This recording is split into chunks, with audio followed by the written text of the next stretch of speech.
So all those carts got dug up in the desert. Those ET carts. The desert. And the desert of Alamogordo. And they all got, and the ones that they were initially going to sell have been sold. They're holding on to some others, but they raised $108,000. Right. Really. And 65,000 of that, I believe, is going to the city of Alamogordo, which is pretty awesome, actually. 17,000, almost a little over 16, is going to the Tularosa Basin Historical Society, and then there was $26,000 that were used to send the games to buyers around the U.S.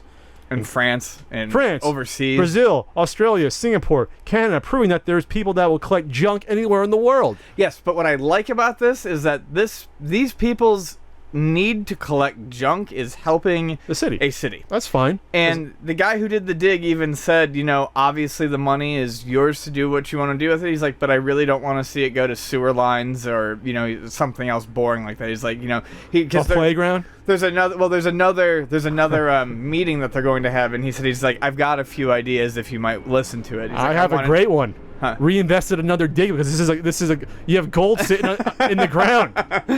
If they raise this much money, obviously we talked about this before. When is it going to be diminishing returns? The first ones are going to go for a lot, then less and less. I have a feeling that's probably what happened. Even if the last ones went for hundreds, dig up 1,000 more and sell them for $100 each. Yeah, you get another $100,000. Or what if they're holding on to some? What if they say, you know what, the city needs a new basketball court, and let's sell more of them. Well, the guy did say I think he's sitting on like 270 of them. Yeah, and he said that he's gonna hold out in case there's another movie or if something ET happens again, they'll sell them again and they'll put it, they'll do the same thing. They'll put the money towards a good use any way they can. I have no problem with people spending money the way they want to on this stuff. But if you spent this as an investment, you're a fool. Especially since they have so many more that they can sell right now, or they can get another bulldozer, dig up more. They only dug up whatever they said, whatever minute percentage. A very small sample. A minute percentage. Now there was some that was underneath that quote unquote that concrete layer that it's going to be very hard to get to that. But there was a lot above that layer that they didn't even touch. Yep. They probably didn't touch 5% of these. It's a very small portion of these that are just sitting there. And you know what? 5 years from now, you know what? The town needs money. We're running out. I think it's fantastic. It's like they're sitting on an oil well. We need a new water treatment plant. We got to get some centipede carts out of the ground. Let's do it. We got slap it in a bag with a certificate, and we got collectors who'll pay $100 Those for that. Idiot retro game collectors with way too much expendable income. They're gonna buy these up. They're gonna eat it with a spoon. So they were used again in the Xbox documentary that came out last summer. And then there was Pac-Man in here, Miss Pac-Man, Pele Soccer. Not sure what Pele went for in comparison to the others. Yard's Revenge, Baseball, Centipede, Warlords, and of course E.T., which was a chunk of them. I'd have interest in this if it was like $30. I think I said this when we talked about it initially. I said I would pay $35 for like a Centipede cartridge with a little certificate saying this was underground because we threw it out because it's trash. I really like Centipede, and that would be kind of amusing. And I'd pay $35 for that. I would not pay more than $35 for that. I wonder if people put these on their wall. If they had these framed shadow box. I wonder if they dirty smell. Cartridge.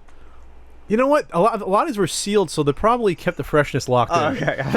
Kept the freshness locked in for 35 years. I've wondered that since day one. Is there an odor associated with these cartridges? I don't know. Most of them are in boxes still. There are not a lot of loose ones. You gotta think it's not like they were like mixing banana peels in with their cartridges. I'm starving during this afternoon podcast. Even the fact you said banana peels made my mouth just water, which shows how hungry I am. Banana peels. I am hungry for a Pele Soccer underground next to chemicals and 1983 Reese's Pieces wrappers. Hey, that's good. That's a good tie-in with E.T. there. I didn't realize that. I was just searching for some sort of candy.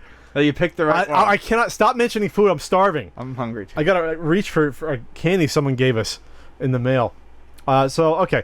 I'm gonna say it's 50-50 more of these go on for sale. I'm gonna say it's 80-20 that they're gonna dig up more of these within the next 6-7 years. I don't think it's 50-50. I think more will definitely go on sale. 90-10? That guy's holding on to 270 for a reason. Whether or not they dig it up, I don't know. He's thinking, I got $20,000 laying in a box here. Yeah. That I can get. Yeah, why not?